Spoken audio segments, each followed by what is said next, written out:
মজা দেখতাম।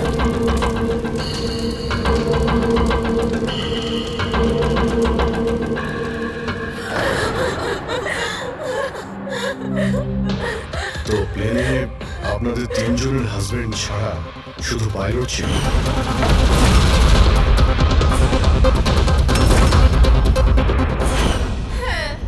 আর এখন অব্দি কোনো খবর পাননি আপনারা?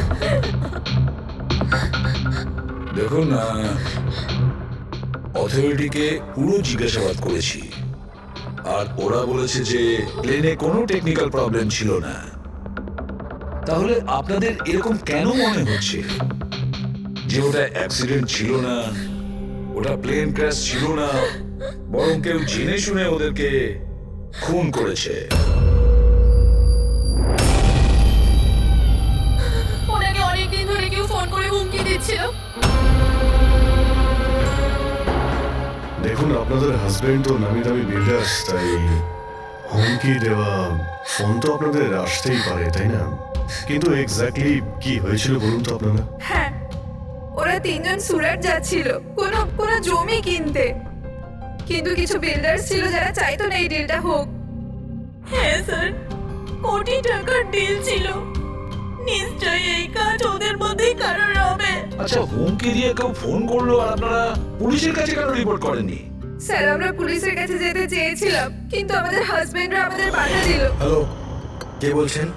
খবরদার, যদি ওই সুরাটের জমিটার ব্যাপারে ভেবেওছো তুমি, বুঝেছ? হুমকি দিচ্ছেন আমাকে? হুমকি ভাবো তুমি? কাল সকাল 11টার সময় তোমার জীবনের শেষ নিঃশ্বাস নেবে তুমি। আপনার যা করার করে নিন, এই ডিল তো আমি করেই ছাড়বো। প্লেন ক্র্যাশও ঠিক 11টার সময় হয়েছিল স্যার। 11টা বেজে গেছে। এবার এই প্লেনটা পড়বে।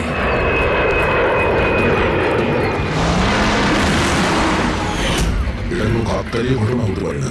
আপনি বলুন স্যার, যে একটা জমি টুকরো কারোর জীবনের থেকে বড় হতে পারে কি?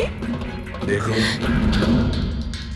আমি আপনাদের প্রমিস করছি, যারা এই কাজটা করেছে তাদেরকে আমরা শাস্তি দিয়েই ছাড়ব।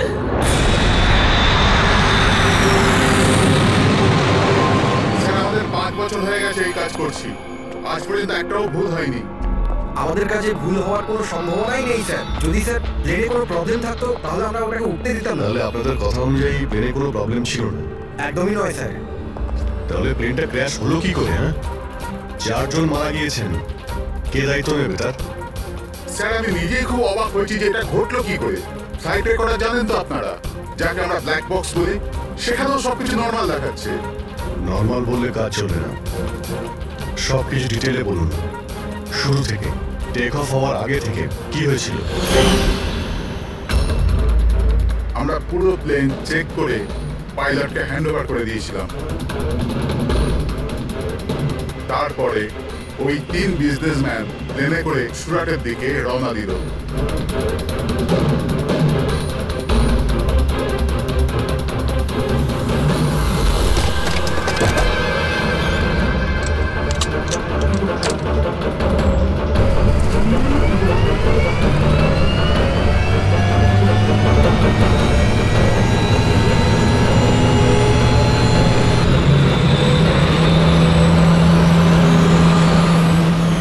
টেক অফের পারমিশন রেডিওর ফ্রিকোয়েন্সি থেকে পাই, মেইন টাওয়ার থেকে। কাল আমাদের পুরো ইনফরমেশন পাওয়ার পরই আমরা টেক অফের প্রক্রিয়া শুরু করেছি। হ্যাঁ ফ্রেডি, কি? আচ্ছা, ওকে ওকে ওকে, হ্যাঁ ঠিক আছে, আমরা দেখছি। কি হয়েছে স্যার? মদনকে যে নাম্বার থেকে হুমকি দেওয়া ফোন করা হয়েছিল সেটা ক্র্যাশের দিন এখানেই ছিল, এই এয়ার স্ট্রিপেই। স্যার, ফোনটা যদি এখানেই থেকে থাকে তাহলে এটা ভিতরের কোনো লোকের কাজ। কি? হ্যাঁ না স্যার, আমরা কাউকেই কোনোদিন হুমকি দিয়ে ফোন করিনি। তোমরা না করলে কি বাইরের কেউ এসে করে গেছে? এই তোমাদের সিকিউরিটি এয়ার স্ট্রিপের। যদি ওই লোকটা এখানে এসে থাকে তাহলে কিছু না কিছু এখানে নিশ্চয়ই ফেলে গেছে, চেক করে দেখি। স্যার, এই জায়গাটা তো পুরো পরিষ্কার। ও যদি কোথাও লুকায় তাহলে ওই হ্যাঙ্গারের কাছে কোথাও লুকিয়েছিল। ঠিক আছে, ওখানে দেখি। আপনারা আসুন আমাদের সঙ্গে।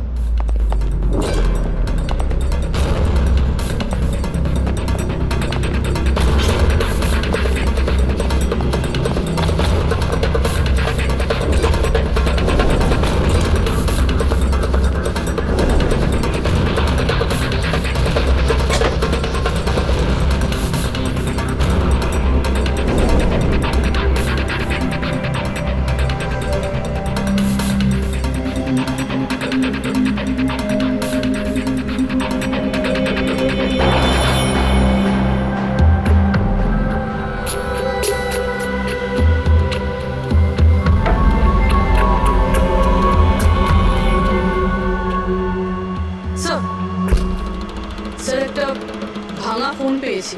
স্যার আমার মনে হয় হুমকি দেওয়ার জন্য এই ফোনটাই ব্যবহার করেছিল।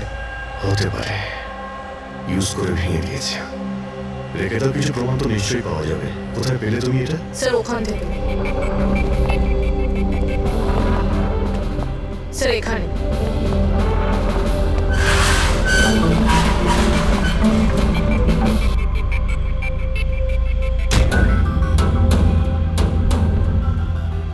স্যার এই দেখুন, এখানে কানের মতো কিছুটা দেখা যাচ্ছে। হ্যাঁ, তুমি তো ঠিকই বলেছ। ফোনটাও এখানে পাওয়া গেল, আর এই চিহ্ন। এমনটা নয় তো যে ওই অপরাধী এখানে হেলান দিয়ে ফোনে কথা বলছিল আর আমাদের জন্য ও প্রমাণ রেখে গেছে এখানে। একটা কাজ করো, এর ছবি তুলে নাও। স্যার কানের চিহ্ন দিয়ে কিছু বোঝা যাবে? আরে কিছু না কিছু তো পাওয়া যাবে। ডক্টর সালুখাকে দেব, উনি শিওর কিছু করবেন।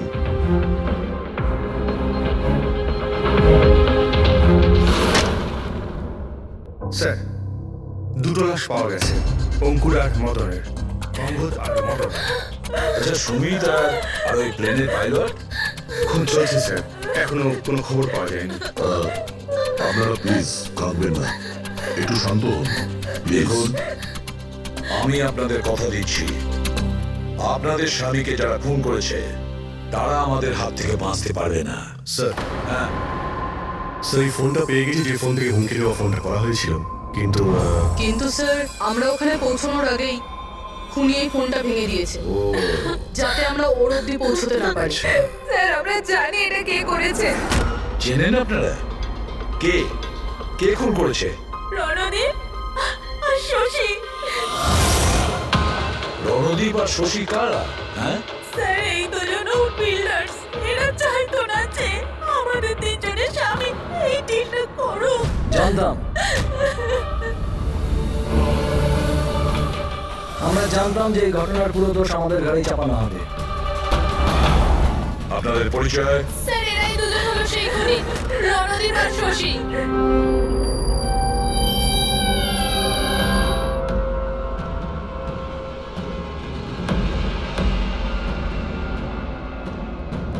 জানি না এই মহিলাদের আমাদের সঙ্গে কি শত্রুতা আছে। যাই হোক না কেন, আমাদের উপরই সবসময় দোষারোপ। আর আগেও একবার এরা আমাদের মিথ্যে অভিযোগে গ্রেফতার করিয়েছিল। আচ্ছা, কোন অপরাধে গ্রেফতার করিয়েছিল আপনাদের? আমাদেরও একটু বলুন। স্যার প্রথমবার যখন অঙ্কুরকে কল করে হুমকি দিয়েছিল, তো আমি পুলিশে রিপোর্ট লিখিয়েছিলাম এই রণদীপের বিরুদ্ধে। আর পুলিশ আমাকে গ্রেফতারও করেছিল, কিন্তু পরে আমি নির্দোষ প্রমাণিত হই। হ্যাঁ স্যার, আসলে ওই হুমকি দেওয়া ফোন ওই গ্রামবাসীদের ছিল, যাদের জমি এরা নিতে চেয়েছিল। হ্যাঁ, ওই গ্রামের লোকগুলো তো এখনো জেলেই আছে। তো এই বাজে কাজটা তোমরা ছাড়া আর কে করতে পারে? দেখলেন স্যার, আবার আমাদের উপর অভিযোগ। যদি আমরাই হামলা করে থাকি তাহলে সিআইডির কাছে আমরা কেন আসবো? কোনো ব্যাপার না, খুব তাড়াতাড়ি সমস্ত সমস্যার সমাধান হয়ে যাবে। হ্যাঁ, কারণ আমরা ওখানে অপরাধীর কানের চিহ্ন পেয়েছি। আর ব্যাস, সেটা থেকে তো আমরা পুরোটা জেনেই যাব যে খুনি কে। এই দেওয়ালে যে কাঁচা রং ছিল, ওখানে এই যে কানের ছাপটা দেখা যাচ্ছে, এই কানের ছাপটা দেখো। কিছু দেখতে পাচ্ছ এতে? ওই কানের প্রিন্টে স্টারের মতন দেখতে কিছু ইমপ্রিন্ট আছে। আরো একটা কথা, এই যে অপরাধী, এ সমুদ্রের আশেপাশে থাকে। এইটা কিভাবে জানতে পারলেন স্যার? আমি বলছি, এই ফোনটা, এই ফোনে যে ভাঙা অংশটা, এর ওপর আমি কিছু সমুদ্রের বালি আর মাছের কাঁটা টুকরো পেয়েছি। আচ্ছা আচ্ছা, তো যখন ওই লোকটা তার জুতো দিয়ে ফোনটা ভেঙেছিল তখন ওই বালি আর ওই মাছের কাঁটা জুতো থেকে বের হয়ে ফোনের মধ্যে চলে আসে। জুতোয় বালি আর মাছের কাঁটা হতে পারে ওই লোকটা ফিশ মার্কেটের আশেপাশে থাকে। এখানে তো দুটো ফিশ মার্কেট আছে, একটা ভার্সোভা জেটিতে আর একটা আমার আইল্যান্ডে। ব্যাস, তাহলে আমাদের কাজ হয়ে গেছে। এই দুটো ফিশ মার্কেটে গিয়ে খোঁজ নাও আর দেখো এমন কেউ আছে যে কানের মধ্যে স্টারের শেপের ইয়াররিং পরেছে।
সবাই চলে এসো।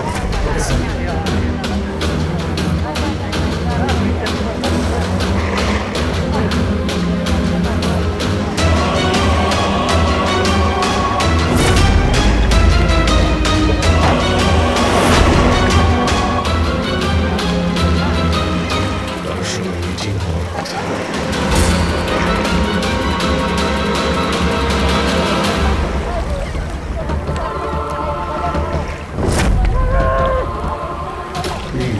কে চিনতে পারছি না তো।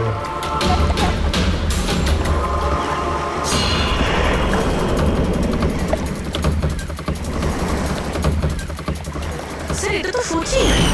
এয়ারপোর্ট অথরিটিজ মরে যাওয়া পাইলটদের লিস্টে এর ছবি রেখেছিল। এই পাইলটটা সচিন।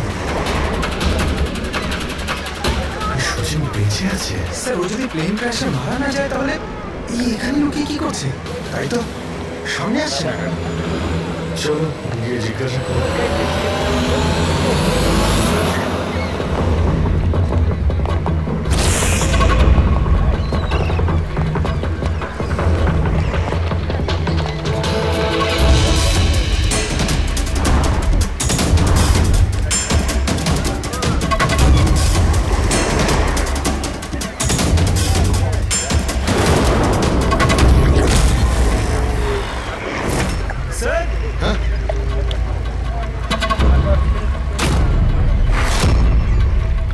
স্যার, এ তো মারা গেছে। মারা গেছে? ওই দেখুন স্যার, সচিন পালাচ্ছে।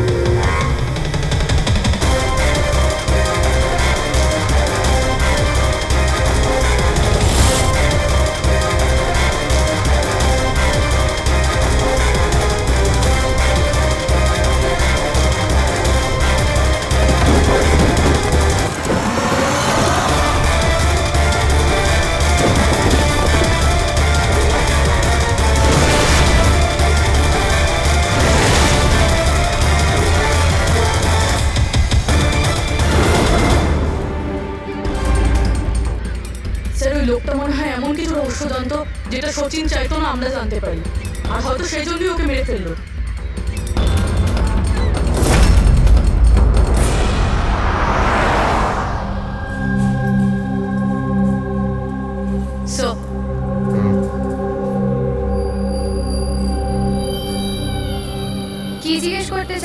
আমাকে।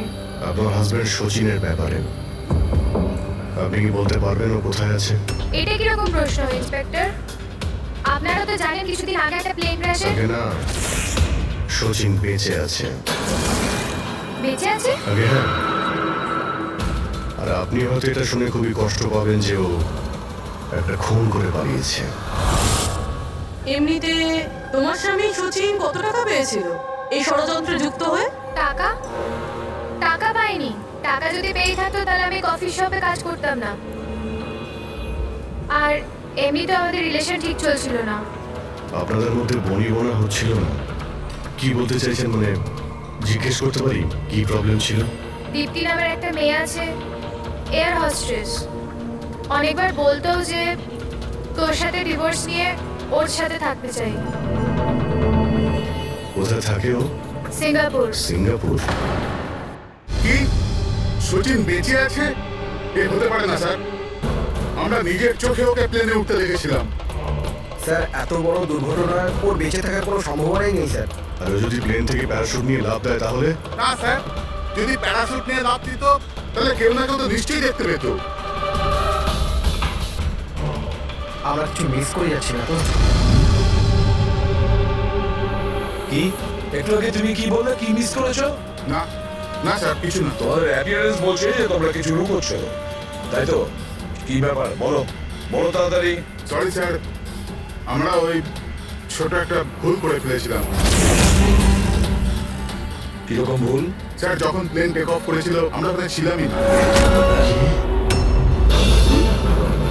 আপনারা এত বড় ভুল কি করে করতে পারেন? হ্যাঁ স্যার ওই প্লেন যখন রানওয়েতে দৌড়চ্ছিল স্যার কিছু বিস্ফোরণ হলো স্যার। কিরকম বিস্ফোরণ? স্যার কেউ একজন চকলেট বোম ফাটিয়েছিল, তো আমরা ওইটাই দেখতে গিয়েছিলাম যে কোথাও কিছু হয়নি তো। আরে এটা তো চকলেট বোম। আর স্যার যখন আমরা ফিরে এলাম তখন দেখলাম যে প্লেন উড়ে গেছিল স্যার। এটা ওই গাড়িওয়ালারই কাজ হবে স্যার। ওদের কনসেন্ট্রেশন নষ্ট করার জন্য। হ্যাঁ, কিন্তু অভিজিৎ কেন? কিসের মোটিভ থাকতে পারে ওদের কনসেন্ট্রেশন ব্রেক করার জন্য? কিছু না কিছু তো গোলমাল আছে অভিজিৎ।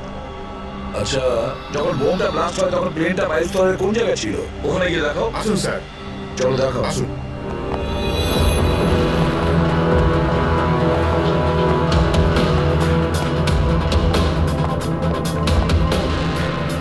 এক মিনিট অভিজিৎ,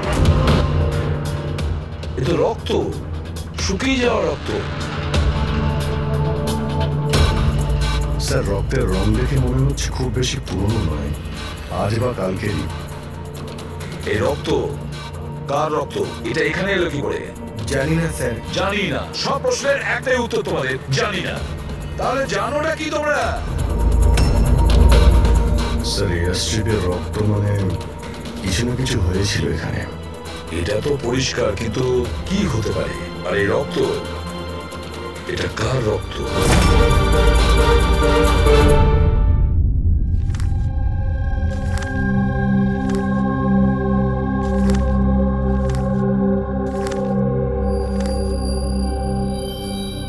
বস, জানতে পেরে গেছি ওই এয়ার স্ট্রিপে যে রক্ত ছিল ওটা কার?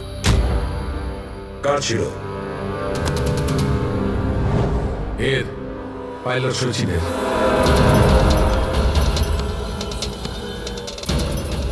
পাইলট শচীনের রক্ত? কিন্তু ওরা আঘাত লাগলো কি করে, কখন?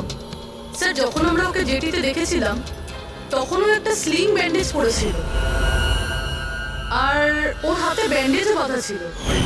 কিন্তু ইঞ্জিনিয়ার আমাদের এটা বললো যখন শচীন টেক অফের জন্য যাচ্ছিল একদমই ঠিকঠাক ছিল, ওর হাতে কোনো রকম ব্যান্ডেজই ছিল না।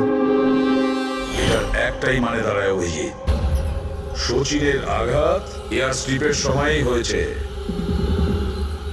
প্লেনটা টেক অফ হওয়ার আগেই শচীন এয়ার স্ট্রিপে পড়ে যায়, আর ওর তখনই আঘাতটা লাগে। ঠিক এইরকমই হয়ে থাকবে বস, কারণ এই জন্যে শচীন প্লেন ক্র্যাশে মারা যায়নি, কারণ শচীন প্লেনে ছিলই না। কিন্তু ডক্টর চালুকে কেউ তাহলে শচীনকে প্লেন থেকে লাফাতে দেখেনি কেন? আরে দাঁড়িয়েওয়ালা ওখানে বাজি ফাটিয়েছিল না ওদের সরানোর জন্য। এগুলো সব সচিন আর ওই লোকটার প্ল্যান ছিল।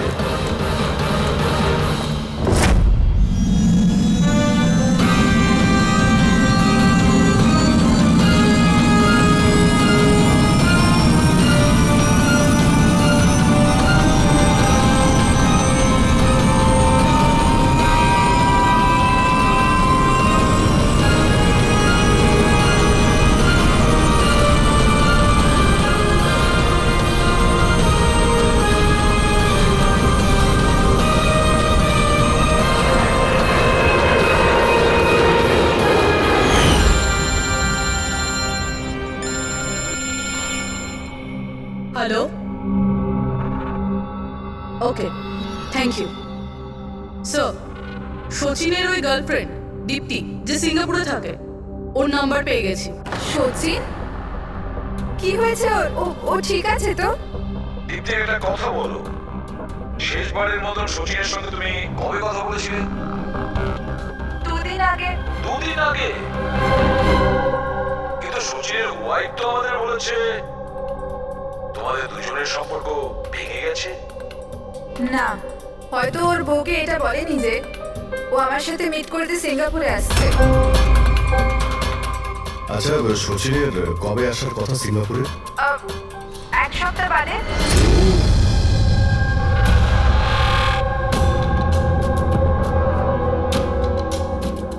আচ্ছা, আর কি কি কথা হয়েছে তোমার সঙ্গে 2 দিন আগে? ও বলছিল যে ও অনেক টাকা পেতে চলেছে আর তারপর আমরা দুজনে নতুন জীবন শুরু করতে পারি। কিন্তু আপনারা এইসব প্রশ্ন, সচিন ঠিক আছে তো? ভয় পেও না, সচিনের কিছু হবে না। আর যদি দরকার পড়ে আমরা আবার তোমায় ফোন করব। Thank you. আচ্ছা, দীপ্তি আবার যুক্ত নয় তো এই প্ল্যানের সঙ্গে, এই সমস্ত ষড়যন্ত্রের সঙ্গে? পুরোই একটা কাজ করো, সিঙ্গাপুর পুলিশকে পুরো ডিটেলস জানিয়ে দাও আর বলো যে ওরা এই দীপ্তির উপর যেন নজর রাখে। Yes sir. স্যার, হ্যাঁ, সচিনের ওয়াইফের সঙ্গে কথা বলছেন। ও তো বললো যে সচিনের পাসপোর্ট বাড়িতেই আছে। কি? সচিনের পাসপোর্ট বাড়িতে? আর সচিন সিঙ্গাপুর যাওয়ার জন্য প্ল্যান করছে? এটা আবার হয়নি তো যে সচিন নকল পাসপোর্ট বানিয়েছে? নকল পাসপোর্ট? আচ্ছা, আমাদের ওই ঘেটু আছে না, ও কিন্তু নকল পাসপোর্টের ব্যাপারে অনেক কিছু জানে। ঠিক, একটা কাজ করো, পঙ্কজকে বলো যে সচিনের ফটো নিয়ে যেন ঘেটুর সঙ্গে দেখা করে। হ্যাঁ, ইয়েস স্যার। আরো একটা কথা স্যার, সচিন যদি প্লেন টেক অফ হওয়ার আগে প্লেন থেকে ঝাঁপ দিয়ে থাকে, তাহলে প্লেনটা ওড়াচ্ছিল কে? আর যখন ও প্লেন থেকে ঝাঁপ দিল তখন এই মদন, অঙ্কুর আর সুমিত এরা চিৎকার চেঁচামেচি করলো না, চুপচাপ বসেছিল কেন? বস, প্লেন থেকে পড়ে গেলে এরকম সুযোগ পাবে কি করে? এরা 3 জনই তো অজ্ঞান ছিল। কিন্তু স্যার, এরা জ্ঞানটা হারালো কিভাবে? পূর্বে এদের 3 জনের পেটের মধ্যে ব্ল্যাক কফি ছিল, আর এই ব্ল্যাক কফিতেই নেশাদ্রব্য মেশানো ছিল। কি? ব্ল্যাক কফির সঙ্গে নেশার ওষুধ? আই এম বলবেন আপনার কফি, থ্যাংক ইউ। তাহলে নিশ্চয়ই এটা সচিনের প্ল্যানের পার্ট ছিল। স্যার, একটা প্রশ্নের উত্তর এখনো পাইনি। বিনা পাইলট নিয়ে প্লেনটা উড়লো কিভাবে? এর উত্তর হলো UAS. UAS, আনইন্টারাপ্টেবল auto pilot system. এই প্রোগ্রাম দিয়ে মাটিতে থেকে আকাশে ওড়া প্লেনকে কন্ট্রোল করা যায় স্যার, যে কোনো জায়গা থেকে। হ্যাঁ স্যার, আমরা এই ফরেনসিক ল্যাবে দাঁড়িয়েও যে প্লেনটা আকাশে উঠছে তাকে কন্ট্রোল করতে পারি। এই প্রোগ্রামটা এই জন্যই বানানো হয় যে আকাশে ওড়ার সময় প্লেনে যদি কোনো ইমার্জেন্সি হয় বা কোনোভাবে প্লেন হাইজ্যাকও হয়ে যায়, তাহলে তার কন্ট্রোল যেন নিচে থাকা লোকেদের হাতে থাকে। তার মানে প্লেনের ককপিটের কন্ট্রোল তার হাতে থাকবে যার হাতে রিমোট আছে। হ্যাঁ স্যার, আর যার কাছে রিমোট কন্ট্রোলটা ছিল সেই প্লেনটা ক্র্যাশ করিয়েছে সমুদ্রে। রিমোট কন্ট্রোলের লোক খুনি, 1 কফিতে নেশার ওষুধ। যদি একবার আমরা জানতে পারি না যে ওই ব্ল্যাক কফিতে নেশার ওষুধ কে মিশিয়েছিল আর কে খাইয়েছিল, তাহলে বুঝে নাও রিমোট কন্ট্রোলের খুনির কাছেও আমরা পৌঁছে যাব। Remote control. Black coffee? Sir, Madan তো ব্ল্যাক কফি খেতেন না, ওনার হাই ব্লাড প্রেশার ছিল। আর স্যার আমিও তো সুমিতকে কোনো ব্ল্যাক কফি দিইনি, কারণ ও যখন বাড়ি থেকে বেরিয়েছিল তখন আমিও বাড়ি ছিলাম না। দেখুন, আমরা ওই তিনজনের পেট থেকেই ব্ল্যাক কফি পেয়েছি, যে সেই নেশার ওষুধ মিশিয়েছিল। আর আপনারা বলছেন যে আপনারা কেউ নিজেদের স্বামীকে ব্ল্যাক কফি খাওয়াননি। হতে পারে অন্য কেউ ওনাদের ব্ল্যাক কফি খাইয়েছিল, বা হতে পারে বাইরে যেখানে গিয়েছিল সেখানে খেয়েছিল। কোথাও গিয়েছিল কি? হ্যাঁ স্যার, ওকে আমাদের ড্রাইভার এয়ারপোর্টে ছাড়তে গিয়েছিল। তাহলে হতে পারে যে ও বাইরে কোথাও কফি খেয়েছে, তাহলে ড্রাইভার জানতে পারে। রবি, ওকে একবার ডাকুন তো, কোথায় আছে ও? স্যার যবে এই ঘটনা ঘটেছে তবে থেকে ও কাজে আসছে না, ও আমার ফোনও তুলছে না। তার মানে অভিজিৎ, এই রবি কাল থেকে উধাও।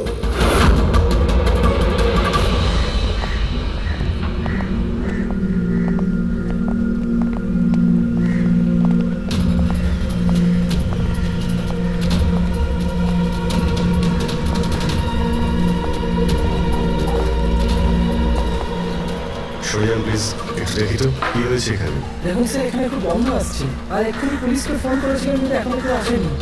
আমরা সিআইডি থেকে।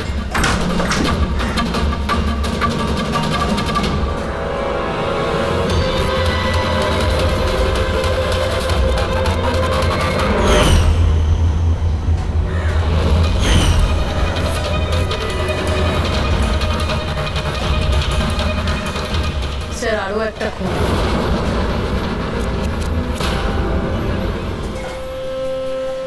চলে আয়, জাস্ট ফলো মি।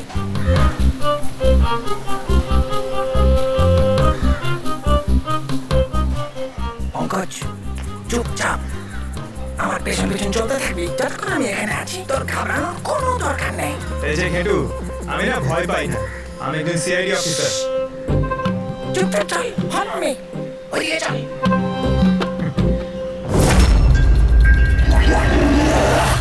চলে পঙ্কজ।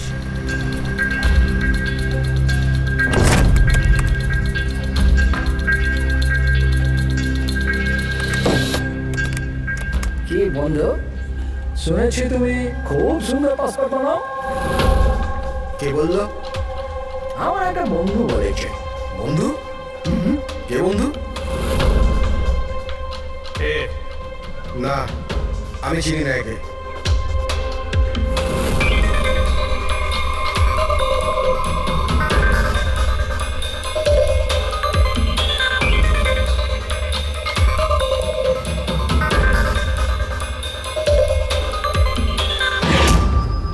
তোমার বন্ধু?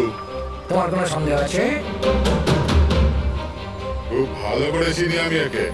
এর পাসপোর্টও রেডি হয়ে পড়ে আছে আমার কাছে। আরে বাহ, তাহলে তো আমার পাসপোর্ট হয়ে যাবে, তাই না? হয়ে যাবে, কিন্তু দুটো পেটি লাগবে। আরে দেবো তো 2 পেটি। বলো না কি চাই, আম চাই না 2 পেটি আপেল চাই, বলো কি চাই? 2 পেটি মানে 2 লাখ। 2 লাখ? 2 লাখ? চল এটা বল, তোর নাম কি লিখবো পাসপোর্টে? Sub inspector Pankaj, CID. CID? হ্যাঁ, সিআইডি। আরে আরে আরে, আমি কি করেছি তোমার? শুধু তোরই নয়, যত নকল পাসপোর্ট বানায় সব ধান্দা বন্ধ হয়ে গেছে। যে প্রশ্নগুলো আমি করব সব কটা সত্যি সত্যি উত্তর দিবি, না হলে 2 লাখ বার উদ্বাস করাবো, বুঝেছিস? জিজ্ঞেস করো কি করবার আছে। এর নকল পাসপোর্ট নিতে কখন আসবে? জানি না। জানিস না? আজ সন্ধ্যাবেলা। দেখলে পঙ্কজ, খেঁচুর কামান। স্যার রবির ঘর থেকে যে বোতলটা পাওয়া গেছে ওখানে ওই নেশার ওষুধটা আছে যেটা সালুনকে স্যার ব্ল্যাক কফিতে পেয়েছিল। ওই রবি ছাড়া আর কারোর আঙুলের ছাপ পেয়েছিলে ওই বটলে? হ্যাঁ স্যার, রণদ্বীপের।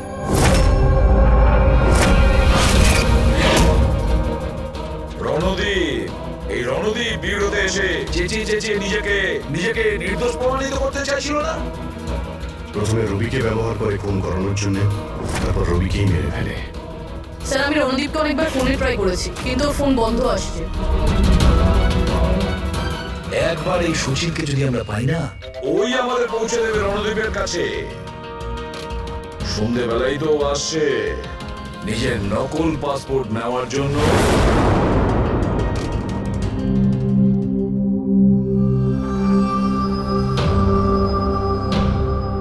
আমার পাসপোর্ট রেডি আছে।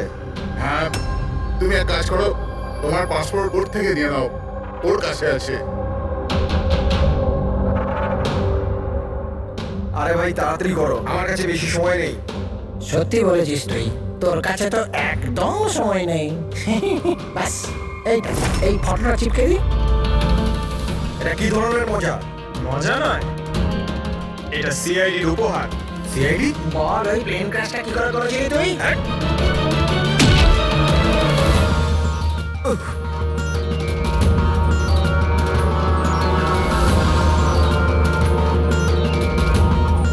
সিআইডি থেকে পালিয়ে টেক অফ করা তো সহজ নয়। ইমার্জেন্সি ল্যান্ডিং করতে হয় অপরাধীদের। টাকার লোভে আমি অন্ধ হয়ে গিয়েছিলাম। এই কাজের জন্য আমার 50 লাখ টাকা দেওয়া হয়েছিল, কিন্তু কিন্তু আমি জানতাম না যে স্যার ওরা মারা যাবে। তোকে টাকা কে দিয়েছিল সেটা বল। স্যার স্যার আমি জানি না স্যার, আমি শুধু একবার কথা বলেছিলাম ওর সাথে। পঙ্কজ, ইন্টারনেটে ভালো করে দেখো এই রণদীপের কোনো ইন্টারভিউ পাওয়া যায় কিনা। স্যার পেয়ে গেছি। আমি আমার সাফল্যের সব কৃতিত্ব আমার কঠোর পরিশ্রম আর না হারা মনোভাবকে দেব। এই পৃথিবীতে কোনো কিছুই অসম্ভব। আমি কোথায় ছিলাম আর কোথায় এসে পৌঁছেছি। স্যার স্যার এটা ওনারই আওয়াজ স্যার, আমি শিওর এটা ওনারই। গলার স্বর রণদীপের আর ওই শিশিতে আঙুলের ছাপ রণদীপের। রণদীপ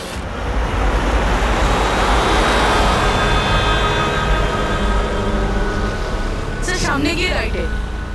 স্যার এই রণদীপের ফোন তো অফ বলছে, ওর লোকেশন কি করে ট্র্যাক করবো? আরে ফোন বন্ধ তো কি হয়েছে পঙ্কজ? ওর ভিডিওটায় মনে আছে? ওই ভিডিওটার মধ্যে ওর হাতে একটা ব্রেসলেট পড়েছিল। আমি ওই ইন্টারভিউ দ্বিতীয়বার চেক করেছিলাম। কিন্তু স্যার ব্রেসলেট দিয়ে লোকেশন কি করে ট্র্যাক করবো? পঙ্কজ, ওটা কোনো অর্ডিনারি ব্রেসলেট নয়। ওই ব্রেসলেটে জিপিএস ট্র্যাকিং লাগানো আছে।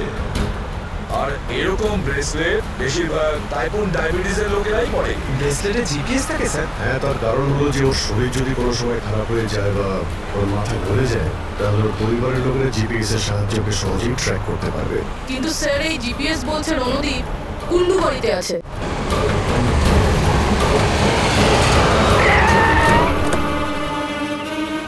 স্যার এখানেই কোথাও হবে, এইখানেই।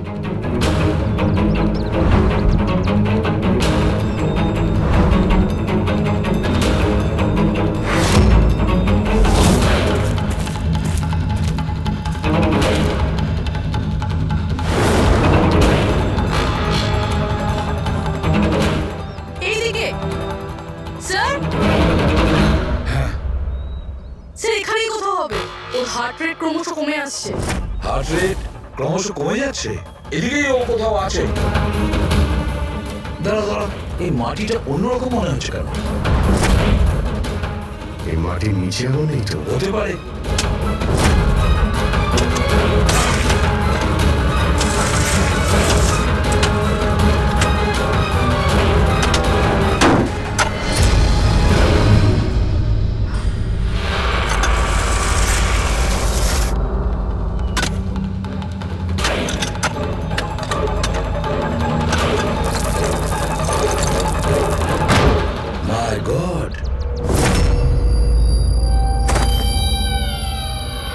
বেঁচে আছে স্যার?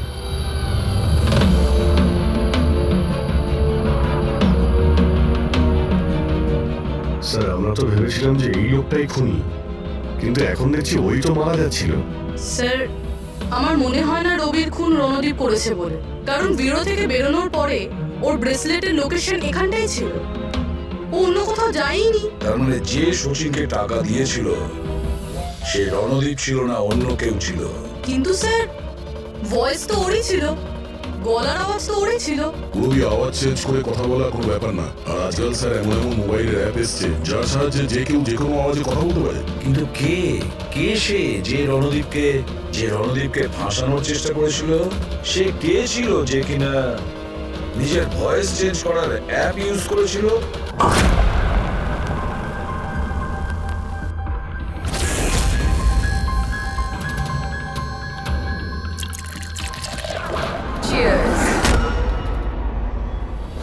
Cheers cheers.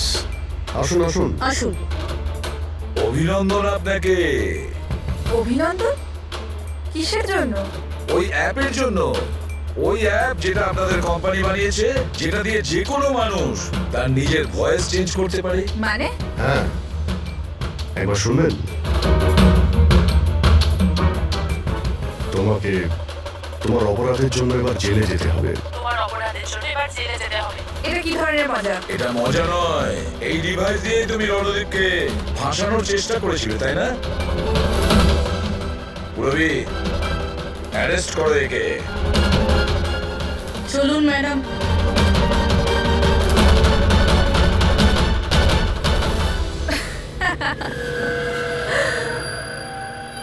এত কিসের তারা আছে সিআইডি? একটু ওদিকে তো তাকান।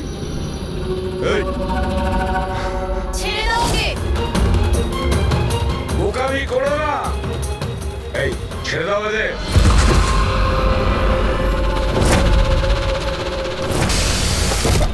মাই গড, তাড়াতাড়ি ওঠো।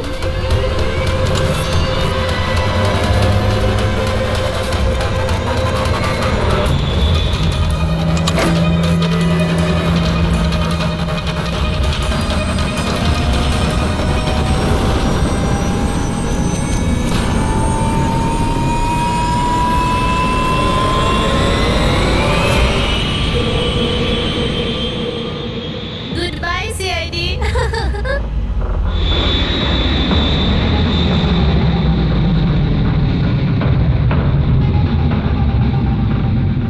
Well done, girls. আজ পর্যন্ত বড় বড় অপরাধী যারা করতে পারেনি সেটা আমরা করে দেখিয়েছি। সিআইডি তো পাগল হয়ে গেছে মনে হয়। আরে ওসব তো ঠিক আছে, কিন্তু আমরা যাবো কোথায়? অরিজিনাল প্ল্যান তো আমরা ভেস্তে ফেলেছি। ভেবে দেখি, কোনো না কোনো রাস্তা তো পেয়েই যাবো।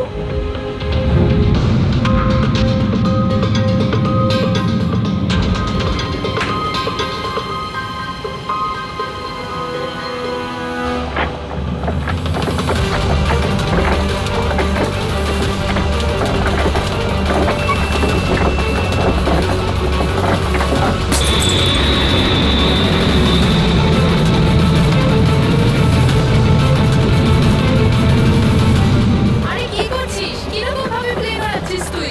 আরে আমি চালাচ্ছি না রে। তুমি তো বলেছিলে যে তুমি প্লেন চালাতে পারো। আরে আমি এটা করছি না রে, নিজে থেকে হচ্ছে। ও নো, প্লেন তো নিচে যাচ্ছে।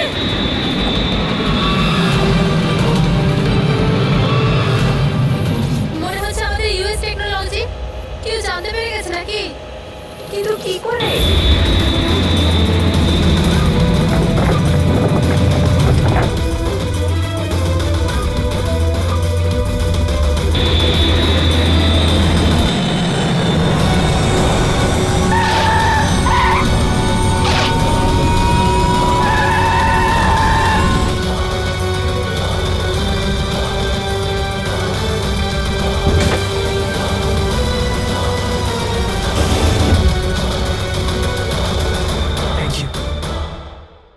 আসুন।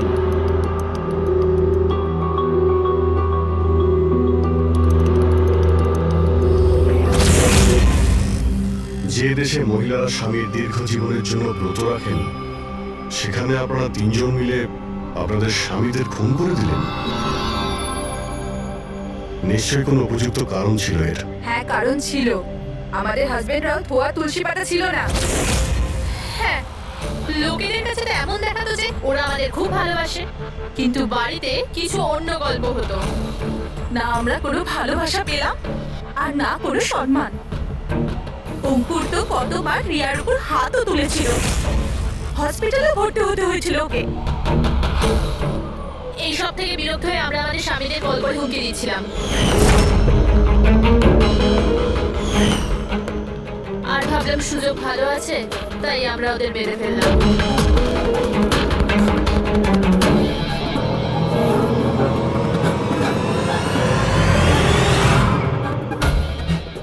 ভাগ্য দেখুন, রণদীপ রবির কাছে গিয়েছিল ওই অজ্ঞান হওয়ার ওষুধ নিয়ে, যাতে আমাদের স্বামী মিটিংয়ে পৌঁছতেই না পারে। আর এই ব্যাপারটাও আমাদের কাজে লেগে গেল। তাহলে রবির সততার সুযোগ দিয়েছো তুমি। তারপরে তোমরা রণদীপকে মাটিতে পুঁতে দিয়েছিলে, যাতে আমাদের মনে হয় ও অপরাধ করে পালিয়ে গেছে। খাঁচায় বন্দি পাখির মতো জীবন কাটানোর কোনো ইচ্ছে ছিল না। আমরা স্বাধীনভাবে শ্বাস নিতে চেয়েছিলাম। স্বাধীনভাবে শ্বাস নেওয়ার আরো কিছু পথ খোলা আছে ম্যাডাম। স্বামীকে খুন করা সব থেকে ভুল সিদ্ধান্ত। এটা ঠিক করতে যদি স্বামীর কাছ থেকে সরে যেতে, কিন্তু না, তোমরা তিনজন এমন রাস্তা বেছে নিয়েছো যে রাস্তা তোমাদের অন্ধকারে নিয়ে যাবে, আর সেটাও জেলের গড়াদের পেছনে।